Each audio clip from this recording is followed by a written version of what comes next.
Um, so I'm just going to get started, and people are going to be joining us. Um, but I do want to, like I always do, I start out with a little bit of an introduction, um, as as that is very customary of what we do. But I want to say a personal word about Albert. We met you, Albert, I want to say 5 years ago when we were working in Pennsylvania. And so we've had an ongoing relationship, and he's just a delight to work with, and really, he's doing a lot of good things. But Albert he's the principal of Blue State Red, and I'm gonna give him a shot when he gets on here. They're rebranding. We're just a couple of weeks away from their new branding, so I'll let him talk about that. But it's an innovative, mission-driven messaging agency that he founded after leaving a corporate agency world at age 25. Blue State Red helps campaigns and causes reach out to the next generation of supporters. And the next generation, and we probably all know it, but just not intuitively. Um, but Albert's work in politics is unique, putting America political realignment into action, reaching out in the shifting Hispanic, Black, Jewish, LGBT community, and other voting groups in his home state of Pennsylvania and across the country.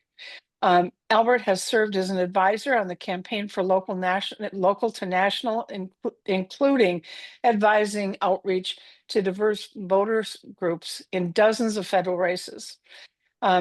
He reached hundreds of thousands of voters with sane LGBT I love that saying, LGBT focused messages and Israel and Hamas conflict, and helped launch Free Thinking University of Austin Enterprise. He has writings. He's been published in Political, Real Clear Politics, Fox News, Free Press, the Philadelphia Inquirer, and the Liberal Patriot, and others. So that's Albert's background. And Albert, I'm going to make you the host here. So you will be able to share your screen. So Great. now you can all see Albert. Albert, really thank you for being on today. I really appreciate you giving us your time today. Well, thank you, Lisa. Thank you, Klaus, and appreciate everyone being on the call. We're going to talk about some really consequential voter shifts that are happening before our feet and how to put them into action in Minnesota and elsewhere across the nation. I'm going to share some examples, data we have, some messaging examples that really drive home how to reach these voters because campaigns don't always understand. And some takeaways for you guys as you're doing your campaign work and just going about your political lives that I hope are helpful. So I have a little presentation I'm going to give. Feel free to add questions in the chat. We could do a Q&A after, but I'm just going to dive right into it. So first off here, we'll do a little presentation here. So my firm, Blue State Red, helps build a bridge to the next generation of Republican voter, of conservative. And we also work on, let's see, causes and campaigns, C3s. I think I managed to mess this up. It is amazing after 5 years of Zooming how one can still mess things up. There we go. I can do it every day. Good. So a little bit about us and our approach, and I'm not sure, can everyone see this full screen or are you seeing yourselves? No, I can see it. Great. So it's not full screen. Not full screen. Well, I mean, there's the people on the side. Okay, but can you see all the text? Yes. Mm-hmm. Great. Okay, so basically I started out in politics in my home city of Philadelphia with an gut instinct that was sort of contrarian to what a lot of other political consultants and people in the industry were doing. So all of the energy since Romney and with the first Trump run was to quote unquote win back the suburbs, winning back upper educated white voters with, BAs and beyond that. And my instinct was, I think our next voter is probably going to be a working Hispanic mom or dad in North Philly and not an upper educated, affluent white voter. And all the data and all the trends since 2016 has borne that out. So 2024, obviously the floodgates opened. This is on the tip of everybody's tongue, but we have built our campaign outreach and our C3 and C4 work a little bit differently from a lot of consultants, where the standard campaign, maybe you hire one or two people from that community, you put them in front of the podium when it's relevant, maybe do a tour of, a Black church or a synagogue or a Hispanic grocery store and call it a day. We actually partner with agencies and integrate directly into campaigns. So if you have a congressional district or a state Senate district where there's a portion of voters that are Hispanic, for example, we would take a portion of your coalitions and media budget and partner with you directly to build compelling grassroots outreach strategies and messaging that really puts more seats on the board. So that's the most important thing, is that this outreach puts more seats on the map. We've done it in Pennsylvania, including in 2024. It was the only US Senate seat in a swing state that Republicans won, where we tipped over the incumbent. And there's a reason for that, because we did this type of outreach. So really, we aim to build a bigger base and elevate messages and messengers who are going to be uniquely persuasive beyond the people that we normally are hearing from that are rallying our side.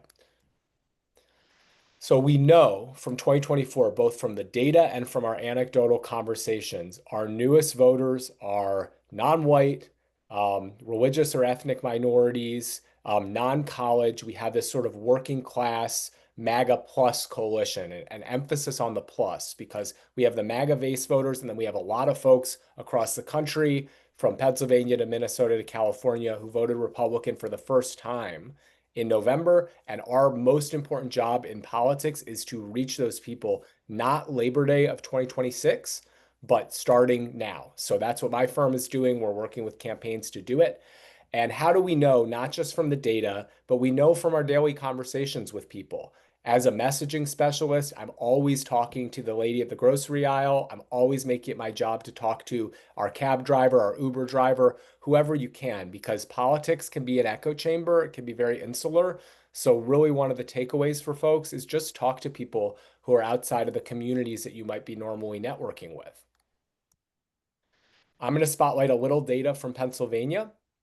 We know that Hispanic voters have shifted right. This is our expertise. My team has done the only Hispanic voter outreach in Pennsylvania from 2022 onwards. And you see on the left here, select precincts and majority or plurality Hispanic cities where the Republican vote share is really growing. However, there is a snapback right now with Hispanic voters. A lot of it's due to the policy and messaging, especially on immigration. And here's my piece in Politico in June, that we need to get in front of these voters again right now. And it really can't wait, because these, just from an emotional standpoint, a psychological standpoint, when somebody takes the step to vote Republican for the first time, that is our most vulnerable and fragile person. So we have to build starting now to get back in front of these folks. And maybe I can actually, there we go. Okie doke. And we have a really interesting Black turnout trend in Pennsylvania, which also is echoed across key swing states. Black turnout in Pennsylvania has plunged versus the state as a whole. So this bright blue line is Pennsylvania as a whole, where turnout has gone from about 57% to just under 70% between 2012 and 2024. Meanwhile, Black voter turnout in majority Black precincts and majority Black cities has plunged. That's a relative shift of over 15% in Chester City, over 10% in all of these areas. So what this is telling us is Black voters have started to shift to the right, but really the canary in the coal mine for Democrats, and the reason that President Trump won all 7 swing states, is because Black voters have stopped engaging with the Democratic Party. This is an opportunity for Republicans. And obviously everyone is very interested in Hispanic voters. That was really the key to winning the midterms in 2012 and to winning in 2024. But Minnesota's voting population is 7% Black. I would encourage folks to really think about building models and creating outreach on the earlier side for these voters. And Lisa, if we get comments and you want to jump in, I'm not monitoring that, so just let me know. I'll stop you when I get a couple in the chat. Excellent. Yeah, whenever.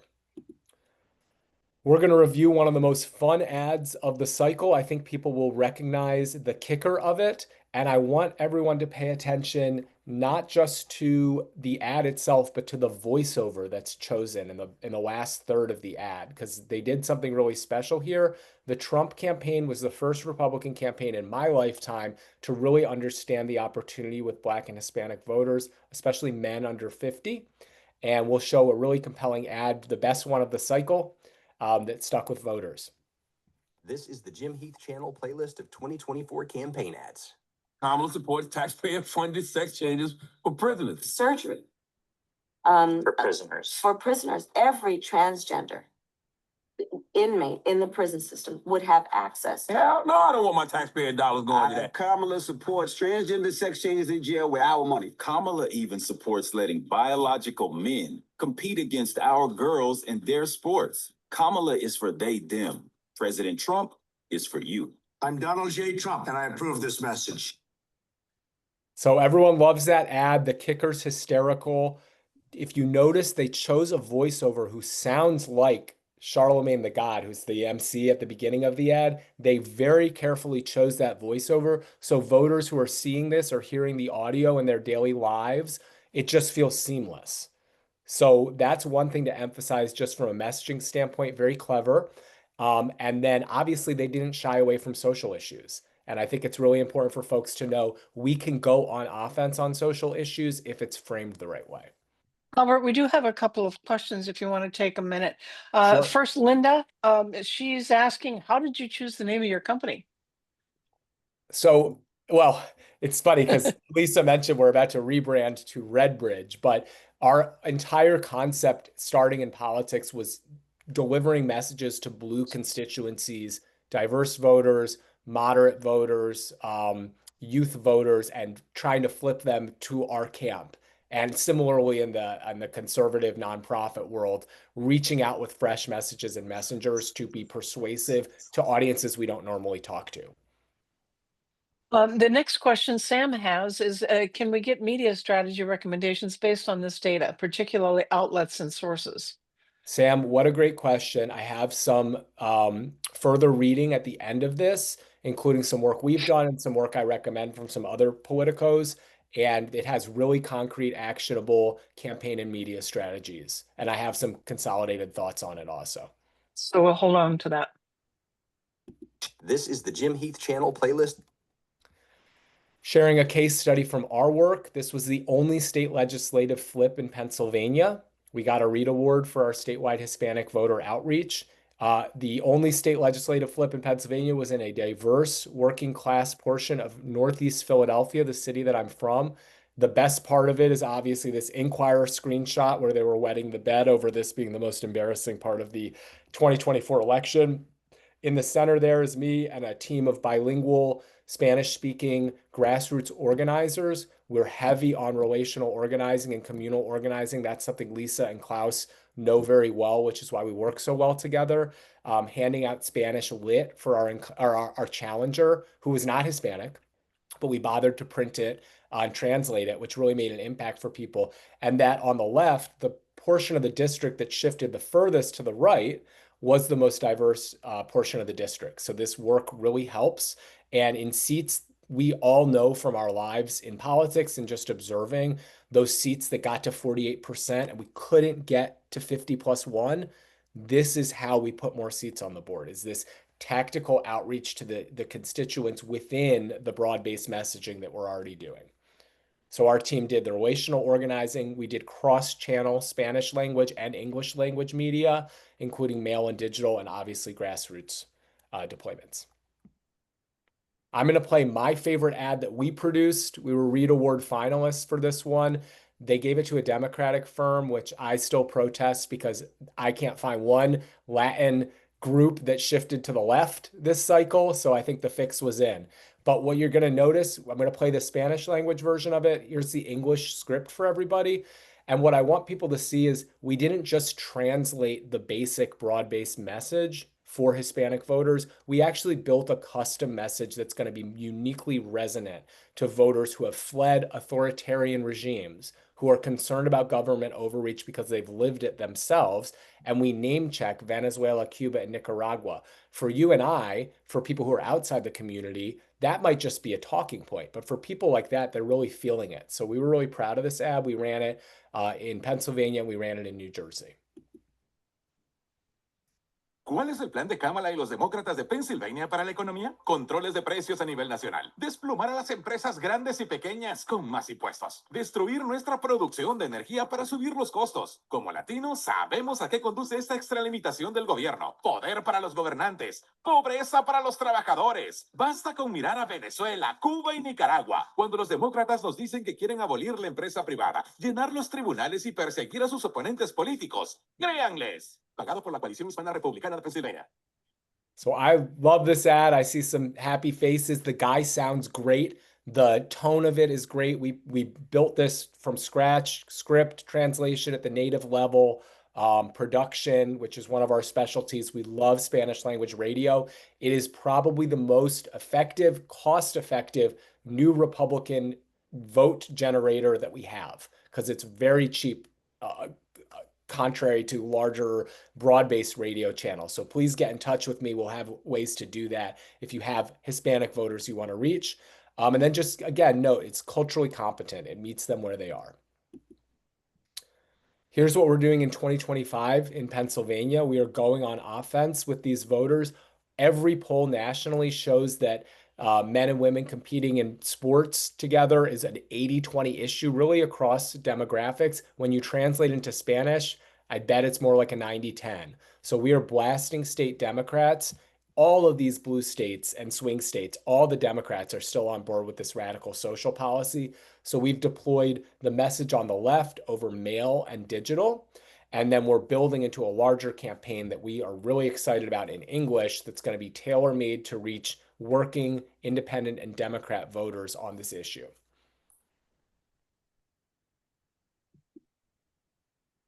We have a great example from our friends at Buzz 360 where you can see translated messaging.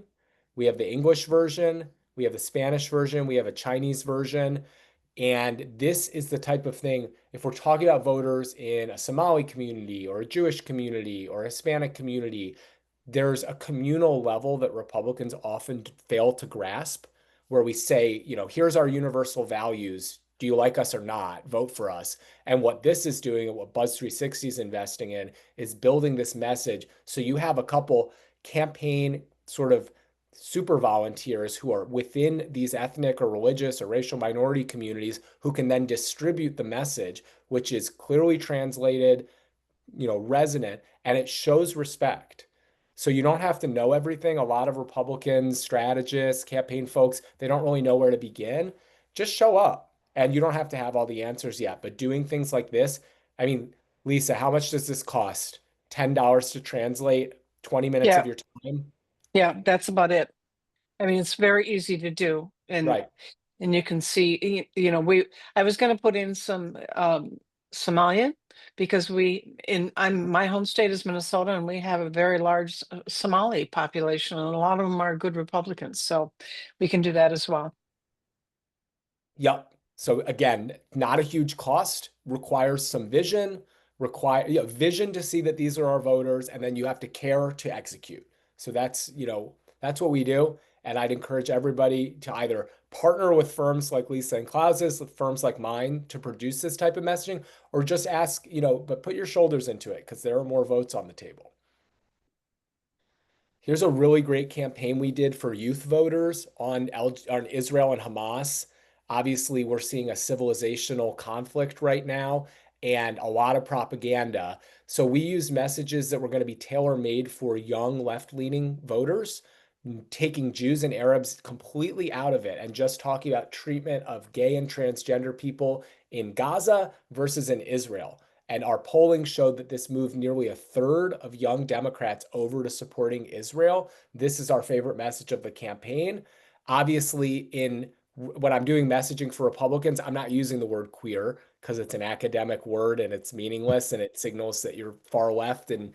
But for these voters, it absolutely mattered. And if anybody's interested in going to queersforgaza.com, our firm, this is still up and we own it, which is really funny because you see all these crazy protesters with their Queers for Gaza stuff. So this was a great C3 client. We have a lot of C3 and C4 work that I'm happy to share more about. And here's a really fun one that Lisa will recognize.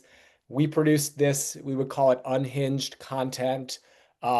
Very ridiculous and over the top. It would be hard to get this through a campaign approval process, but just for fun and for some laughs, just imagine translating this message on gender affirmation, which means, medically transitioning youth, into Somali and seeing how that would work in Ilhan Omar's district. So you can translate things and really split Democrats from their current elected officials. So very fun content that I love to show. This is more of a mindset point as we kind of wrap up and get into more of a discussion. There's one phrase that I want people to eliminate if I could wave my magic wand. And we have this, what's the matter with Kansas? This was big in the 20-aughts. Why are they voting against their own interests? We have Sonny Huston. Black men and Hispanic men have been duped. And we have on our side, Doug Mastriano, who ran for governor in Pennsylvania in 2022, ran a very bad race that alienated a lot of people. And his wife jumped in front of the microphone at one point without prompting and said that she thinks that they care more about Israel than a lot of Jews do. So that all boils down to, that was a real, Linda, I see your face, that was a real thing that happened. That all boils down to this phrase. You see it on the right after every election, you see it on the left after every election. Black voters, for example, they are 90-10 Democrat Republican, hopefully shifting maybe 88-12, and we could do a lot more. They are not voting against their own interests. They understand their interests to be historically with the Democratic Party. So if we want to put a stop to it, we have to actually get in front of them, listen, and explain what our values are and invite them in. So that's just a mindset shift that I like to share with people. I think it's a really important point. Nobody's voting against their own interests.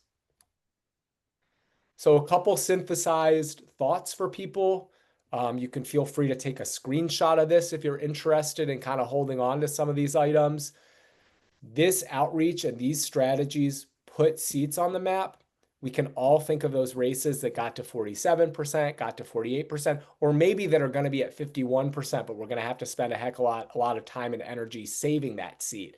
We can add a couple percentage points if we target that 10% of the district that is within an ethnic or religious minority community and move them over our way. Communal outreach matters. The era of sort of doing one broad-based TV buy or one message is gone. We need to really focus on activating within tight-knit communities and sharing messages that resonate with those communities.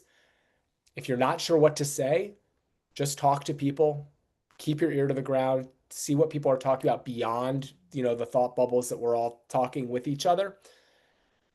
Show up and include it in your campaign budgets, because kind of showing up in Labor Day of 2026, doing a couple campaign stops is not going to be sufficient to winning over voters.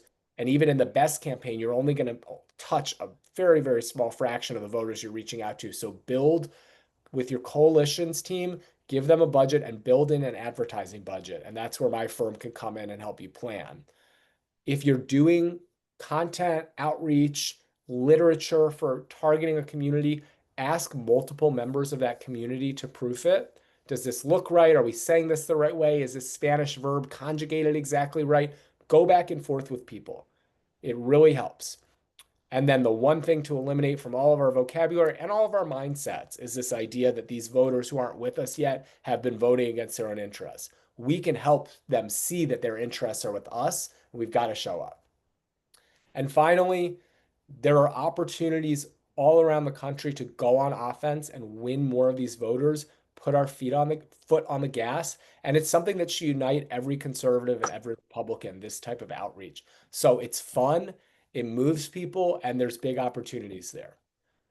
And then I have a couple recommended reading, one of them from Patrick Ruffini.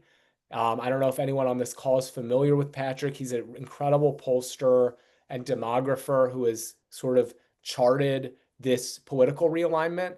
I don't know whether this link works for folks if they click, but I'm happy to send it to Lisa who can distribute it. It's called Party of the People. If you're interested in just learning more and getting into the data, there's nobody like Patrick, and this book is a great read. And then if you would like, as Sam asked, for like tactical campaign approaches and analysis, my team has published this report on Pennsylvania's Keystone voter groups. Pennsylvania is the Keystone state. It's a state we've worked in the most, although we've done work from, New Jersey to California. And we basically go through 3 different voter groups: Hispanic voters, Black voters, and Jewish voters. And we take the data and we make analysis and recommendations for campaigns that are actionable beyond Pennsylvania. And here's my contact. So if you would like to reach out, I'd love to discuss with you. The time is now to be planning this stuff. Cool. And I will add that to the chat also, and then we can just get into more discussion. Yeah, before we start that, and then I will do a little bit about who Buzz 360 is. A lot of people on the call know me, but I want to give that too. But I would like to just mention, and Albert, I don't know, you're not in Minnesota, and some people on this call are not in Minnesota, but we've had a terrible tragedy today that I'd like to ask everybody to keep the families of these children that were shot in their Catholic school, keep them in your prayers. So anyway, so let's start out. Dan, you have a question, and if you'd like, you can ask questions with open mic right now. But there's the question is there's a strong spirit of entrepreneurship in the minority communities that are shifting red. I'm indigenous myself and former Democrat, and I'm an Uber driver on the side. So maybe you want to just talk to Dan. Do you want to just talk to Albert? It might be easier. Sure. Hey, Albert, how are you? Hey, Dan, good to see you. Hey, it's good to see you too. So I am in many ways, I mean, I don't want to, sound aggrandizing, but I'm in kind of, as you know, from our conversations, the poster child for realignment here. I'm a former Democrat who's been left behind by my party. But really, there's a strong spirit of entrepreneurship, obviously, in the Black and Latino communities, but also in the indigenous communities on reservations. People want to build some wealth for themselves and their families. I'm an Uber driver myself on the side to monetize my boredom here. And I'm ecstatic about no taxes on my tips. That's a huge windfall for me. So, what messaging and organizing tools, I know you mentioned relational organizing and the important work that Buzz 360 does, are available for small business owners and independent contractors like myself who have many conversations in urban areas. Politics often comes up. I don't bring it up, I let them bring it up. But people are over the Democrats. So, what tools are available to engage folks like myself that are having conversations with voters directly to help expand the America First Republican coalition? Yeah, great question, and thanks for sharing your story. You are not unique. The data shows you're not unique, and a lot of my conversations show that you are, among many, many voters that have shifted to the right from various communities. As far as messaging tools, it should be based on the lived realities of the people you're talking to. So if people keep bringing up the cost of gas, going down, that's something we need to center. The cost of groceries are going down. We need to be sharing these messages with people now so that they see that, promises made, promises kept is actually working for them. No tax on tips. I mean, we should have national messaging campaigns on that alone. So, I mean, as far as the nuts and bolts of, political messaging and what vehicle you drive something through, you could have a C3 or a C4 or a PAC, or you could run a campaign and drive that messaging through those vehicles, or you could just be talking in your own communities. And if I can just add something, Albert, when you start talking about tools, some of the tools that many of the people that you're trying to reach are probably on things like Facebook groups or signal channels. It doesn't hurt to start just a group like that to get started, and there's very little cost to that, and you can do that very easily, right, Albert? Yes, and I would add WhatsApp. Yeah, A lot of that's people from immigrant right. backgrounds are using WhatsApp. They use it to Yep. call and text across US borders. And certainly with Hispanic voters, I know with Jewish voters, WhatsApp is really important. Yeah. Now, I put a question in there because I believe that a lot of the people that you're trying to reach and we're trying to reach with messaging like yours actually share our values. I don't think they know they share the Republican values, but they, I see it all the time when we start talking to Hispanics or the Black community. They are very much pro-family. They're very pro-life. There's I don't see many that are hardcore Democrat values. Do you find the same thing, Albert, or am I just making that up? Well, I think that these communities, like all of our communities, contain multitudes. And one of the major aspects of the political realignment has been Black and Hispanic and Asian voters who consider themselves moderate or conservative used to vote Democrat. And now they're Yeah. starting to vote Republican. So they absolutely, especially Hispanic and Asian, like immigrant communities, tight knit, family first, Yep. get this crap out of our schools, opportunity, economic opportunity, whatever's going to help, working people get by, no infinite handouts. All of this stuff aligns with where the Republican Party is. So absolutely, these voters, there are many more people who consider themselves moderate or conservative who don't vote Republican yet. We haven't really scratched the surface yet. Right. So yes. Because I really do believe that our values speak for themselves, and if we can drop labels, sometimes I think that that would get us a lot further. Yes. Linda has another question. How do you identify minority voters on big lists? By name or ethnic ethnic code in the data? How do you identify them, Albert? Okay, great question. And then Diane, I see you have a question also, so we can get that after. You can purchase or pull lists. They should have Hispanic is not a race, so that would be like an No. ethnic group. They have religious coding. There's also racial coding. There's different groups that are harder to target. Religious minorities can be harder to target. It's a challenge. One thing that we like is sometimes sort of neighborhood outreach, like putting a billboard in a neighborhood we know is really Hispanic or really Black, that's targeted towards those voters, because the lists are always going to be not perfect data. But that's a challenge we all face. But yeah, absolutely. Any L2, I360, any of the big data providers, I'm sure Lisa and Klaus have partners that they pull this with, Yep, will we do. have the ability to pull these voters. And that's Now, something we specialize in as well, the targeting.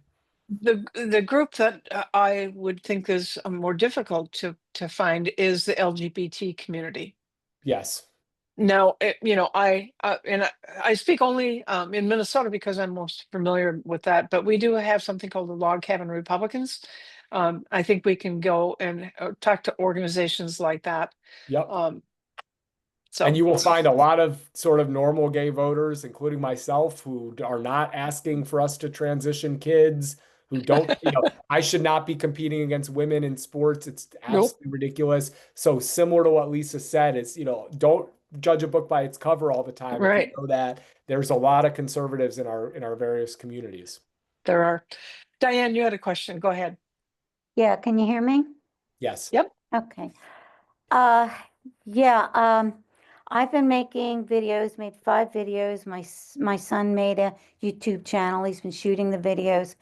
And thus far, the people that have viewed it feel that it's been very informative, but, conservative Republicans have been viewing it. And I'm posting them with my, on my text messages, because 160 characters goes pretty quickly, but if I have a video, I'm getting more content out. Okay, so I'm stuck on how to message with my 6th video, and it has to do with literature. And basically, I'm sure that gender ideology is being taught. It's being taught in the elementary school, but I don't have proof because a parent had asked for the curriculum over 2 years ago. The Downingtown School District fought her through the courts. She has eventually won in the appellate, and the Pennsylvania Department of Pennsylvania Supreme Court kicked it back and said, yeah, she deserves to see this curriculum. She has 3 kids in the school district, and thus far, I don't believe she still has. It's a trade secret. Okay. Now, I do know that this book that has stirred up a lot of controversy, called Genderqueer, is a resource in the high school. And so how I approached it, it has not been published. My video has not been published yet because there's one paragraph that I think needs to be reworded, and maybe you can help me out with that. So I start with, I'm a retired teacher. Okay, I taught 3rd and 4th grade, and I talk about, and I also had a master's degree in reading. And I talk about children's literature, how it plays a crucial role in child's development, supporting reading and language skills, fostering imagination, critical thinking, promoting valuable life lessons, and how the illustrations are a vital component, that enhances their reading experience, comprehension. Okay. And I talk about how I chose books in my classroom library based on reading levels and student interest. And I have actual books that were on my table spread out, and my son took a video of the actual books that were in my classroom. They were diverse. Okay. Diane, maybe what we should do, because this sounds like you might need some advice from Albert. Maybe you can take it offline. Albert, if you wouldn't mind having a call with Diane, maybe you can help her out. Yep, I just shared my email address, Diane. I mean, I think one idea is just asking, why would they won't release it? You could just have a question. Well, I did that already can in a be different helpful. video, but Okay, right so you're now, on it. right now, I want to show, this is a literature. This is an Right. example of literature, and that it is a resource. I can prove it's a resource, but some of the graphics are very sexually explicit. Yes, I'm familiar with the book. I have not read it myself. Yeah, feel free to email me and I'd be happy to give you some advice and follow up on that. Okay, we do have some other questions that I want to get to. Sorry Sure. to cut you off, Diane, but I want to give everybody an opportunity.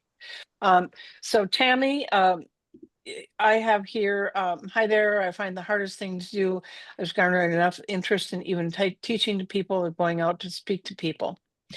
Do you want to talk about for instance, Tammy, do you want to just unmute yourself and ask the question? Okay, yes. Hi there. I am a nonprofit, and we teach during our 501c3 timeframes. So that would be all this year on non-campaign seasons. So in the next year, we'll go do door knocking. However, when we're teaching, it's so hard. And I live in Las Vegas. And we have a couple of other nonprofits that have events and meetings, so it's not too much competition, but it's so hard just to gather enough interest on whatever topic.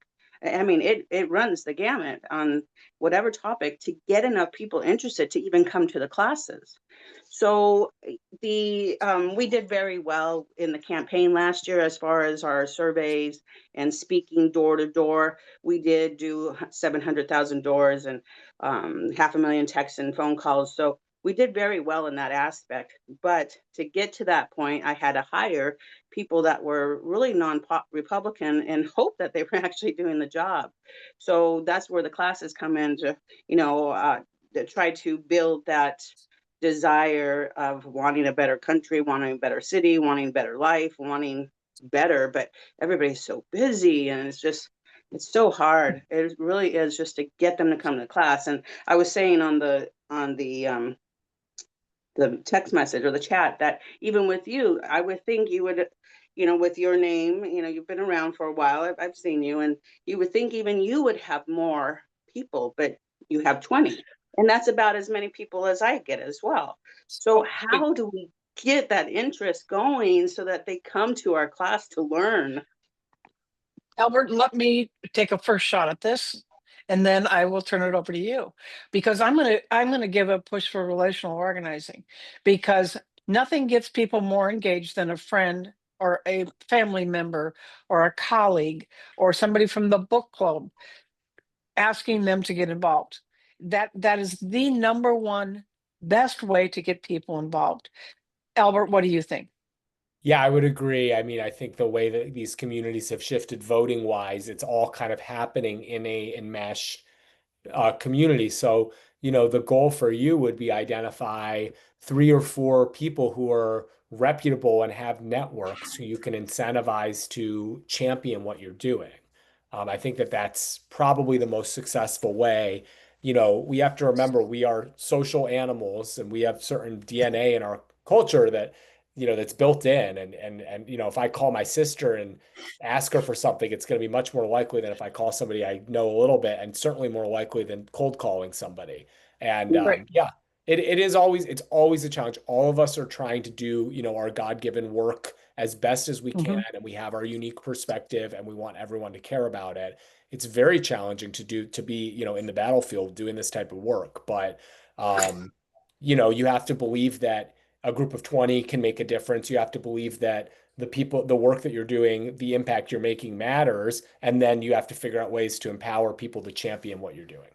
Yes, Yep. I'm totally grateful for the 20. And we do, I want to say we do target the political people that are in our circles already. But even like Turning Point, who are our friends, they just do coalitions and they just do events and they invite people and they're getting the same Yeah. number. So even Yep. that's not working too much. So the next person we have is Michael Barrett, actually from AFP, and he's saying he's a big fan of the Log Cabin Republicans and their capacity to as messengers into the community of allies who think they're doing the right thing by advocating for the ideas and ultimately gay men and women don't support.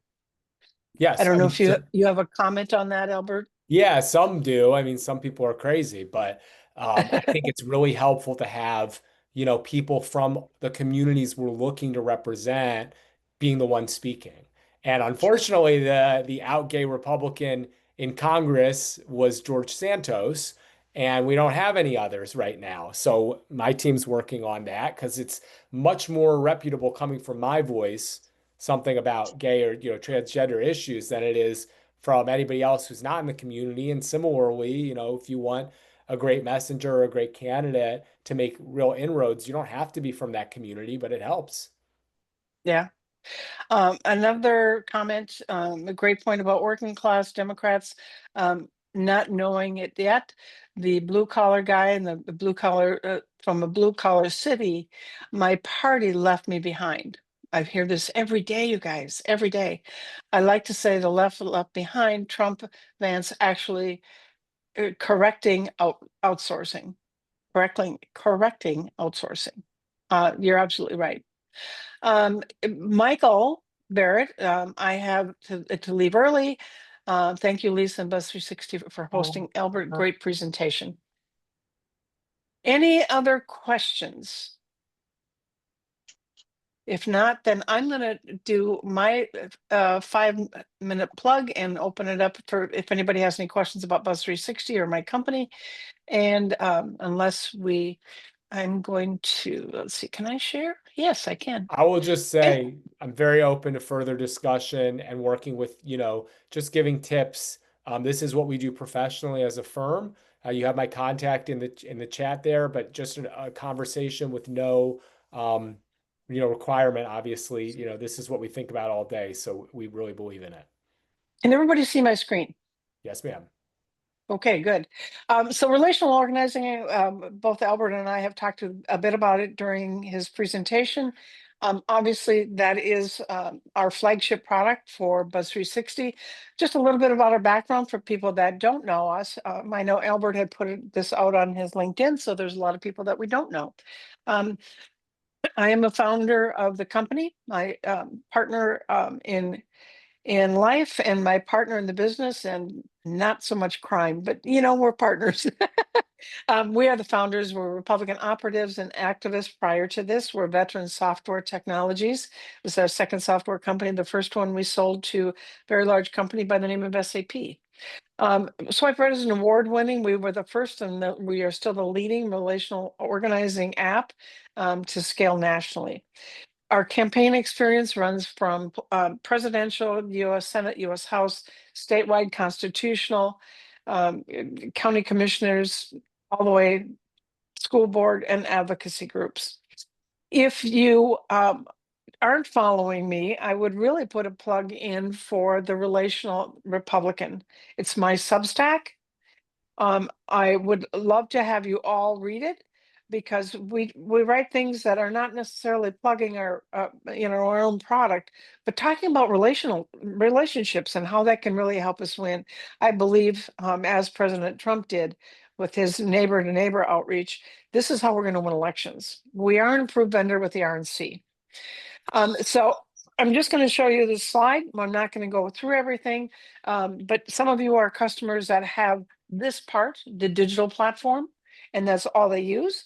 But it integrates, we have the CRM, broadcast text, email, automated ballot chasing, events, and then we have the relational organizing app, which is called SwipeRed. And that has a lot of cool features. I was just asked to do a demo for the Leadership Institute. Now has started training. And I had one woman that said, I've never seen a more exciting campaign tool. So that really did my heart well. What we've talked about relational, and really what it means is the power that we need, or you need, to win is really in the relationships the grassroots have. Meaning, Linda, I know you've been involved in SwipeRed projects before. She has a wealth of friendships that know that we want to get out. She belongs to the seniors group. She belongs to women's groups. That's what we need. We need people like Linda sharing messages with people they know. That's all relational organizing is. And when we first started, we had a picture in our presentation about two old guys talking over the fence. And honestly, it's no different than that. It's just now we've digitized it so we can scale. But I sometimes feel like we should get those two old guys back in our presentation, because that is what it is. We have a lot of different ways in our system to share messages. We can do it friend to friend, peer to peer, family to family, phone calls, social media, neighbor to neighbor. We have teams. And what Albert showed, and I've got another slide showing it as well, and I want to talk a little bit about that. Friend to friend phone calls. We all know nobody answers the phone anymore if they don't know the person calling. So we built a calling message type. And so you saw this already. And what I was so excited about, and Albert did help with some translation on these, but you can create in the SwipeRed app, you can create a team. So I have a Libre team, or I have a Chinese team. And then when the person logs on and they go up to this little icon up here, you see my teams. They pick the Libre or they pick Chinese. And then these messages that we and Albert have translated show up in that language because you've already created them. So, it's no longer, you better read my English, because that really doesn't warm their heart, and they want to talk on what they're comfortable with. So just two examples there. When I talk about relational conversations, I mean friends talking to friends, right? So the effectiveness of this, and this is something, intuitively, I think we all know this. I'm not telling anybody probably that you don't know, but if a friend or a family member asks you to vote, it's 2 times more effective, 2.5 times more effective than a stranger, right? And when I talk about contact rate, I mean actually getting through to a voter, not just leaving a voicemail or not leaving a flyer on the door, having that conversation. Relational conversations are 8 times more efficient than cold outreach. And door knocking, we all have worn out a lot of shoes door knocking, but having conversations with people that you know are 10 times more effective than a stranger at your door. So those are some stats industry-wide that I think are important to understand. And here's some of the statistics on what Albert is talking about. Really, the average voter, if a friend asks them to go out and vote, so this is the impact on voter turnout. Average voter is 2 times more likely. The low propensity voter, and I've got some people that work for us, is 6 times more likely to get out to vote. Millennial voters are 7 times more likely. But look at this number, minority voters, if somebody from their community asks them to get involved and get out to vote, they're 8 times more likely to do that. So that's exactly what we're talking about today. So I'm going to end for now and see if anybody has any questions for either Albert or myself. Let's see here. What else do we have here? How can we get this presentation and send it to others? I am going to put the recording on our website, and I'll send everybody that participated the link. And you have Albert's information if you want to contact him directly for his presentation. Lisa, Yes. this is Eric. I'm great, especially where we are, and you know where I am, and Yep. How do we get from identity politics? How do we get beyond that? I mean, it may be a stepping stone, but where do we? I'd love to see it be beyond identity politics. Certainly, reality is right now that it's part of the process. That's a And see, great, I don't know. great Go ahead, question. Albert. Yeah, I mean, I get this question a lot. So I Yeah. think there's a difference between pandering and recognizing that people's, backgrounds and their identities matter to them. So I'm Jewish. I'm an American and I'm Jewish, and both of those things matter to me. And if a campaign's just talking about the American stuff, that resonates because I'm already a conservative, but it helps to also address the unique needs that people from more diverse backgrounds have. So there's things that might, like, people, I often hear like, well, why would we translate something into Spanish? We're in America. And there's actually a lot of Hispanic voters that agree with that. But my feeling is if people are conducting their lives mostly in Spanish, we can whine about it if we want, but it's a reality. So why not get in front of a lot of them? So I think it's like, it just depends, Eric, how you define identity politics and what you're comfortable with. Yeah, I agree with that, actually, Albert. Pandering is one thing, but making somebody feel comfortable is another. So yeah, you have to decide, like, what does identity politics mean to you in a way that it's not doable? And is there ways that you can understand that representation and identity matters to a lot of people? And, that's going to be something you address. Right. Albert, I tell people probably more than they want to hear that I'm from Pittsburgh. I've lost most of my accent, but I'm certainly looking, getting back there. It's just I learned a lot of things. You have to be at least bilingual, not functionally, but be able to speak to a lot of Democrats there if you want to have any kind of circle of friendship. But it's played well here, but sometimes my colleagues in the field, I think it hasn't hit them quite as hard as, Yeah. I mean, I'll be in Pittsburgh next week, so I'm looking forward to that. Philly, obviously, quite far. It's like a different country. This is a positive presentation, and we have a lot of room to grow, but like, I can't tell you the amount of campaign conversations I've had where people are just completely averse to doing any type of this outreach, or they view it as maybe a nice to have if we raise the money and then it's too late and we don't actually get in front of these voters and then we lose the race. So there's a million frustrations I could also share about, hitting brick walls, but we have to control what we can control. Right. Any other questions? We're about 4 minutes from the ending, so we have just enough time. But if there aren't any more questions, I really would like to thank Albert for joining us today. It was a great presentation, very enjoyable as well as informative. So Thank you for coming today. Reach out to, oh, Dan says he has another question. Okay, Dan, floor is Thank you. yours. I know I asked one already, and I was just That's waiting okay. to see if anybody else had one. So, Yeah. Albert, as you know, and so everybody else know, I'm from Buffalo, New York. We are a drinking town with a football problem, right? But we are a blue collar city with a lot of union workers. I'm a former union worker myself. I have been at many points in my life a union worker. And I think the one thing that has been discussed on the right, especially with outsourcing being corrected under Trump Vance, is the number of union workers that disagree with their unions. The Teamsters are a good example, but a lot of union workers are shifting right and shifting red. Trump won 46% of union workers, which is staggering, absolutely staggering. But the unions themselves, their official messaging is really out of touch. Often it's been said that Trump is anti-labor. He's not. If you go beyond the hysteria and look at the policies, private sector union workers are actually doing very well under Trump.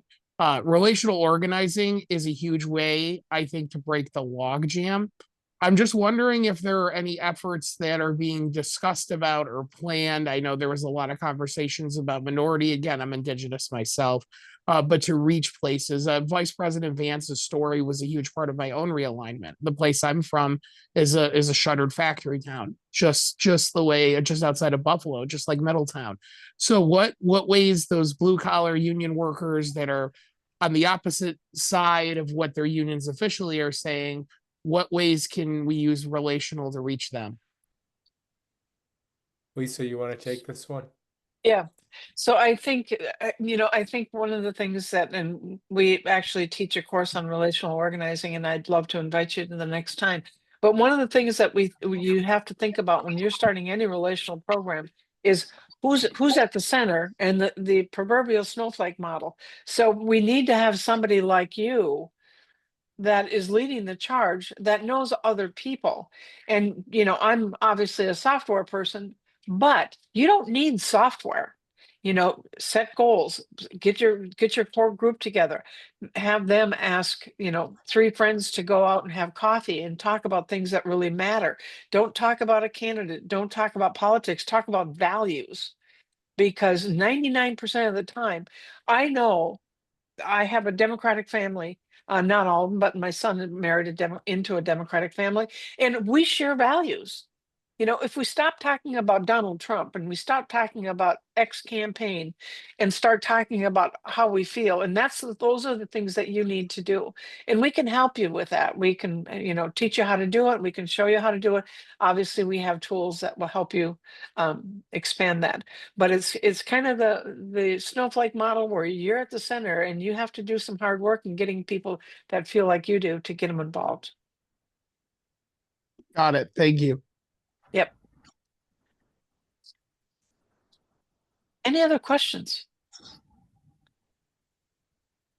Very good. Thank you, everybody. Keep Minneapolis and the students in your prayers. Yeah. Thank Thank you. you.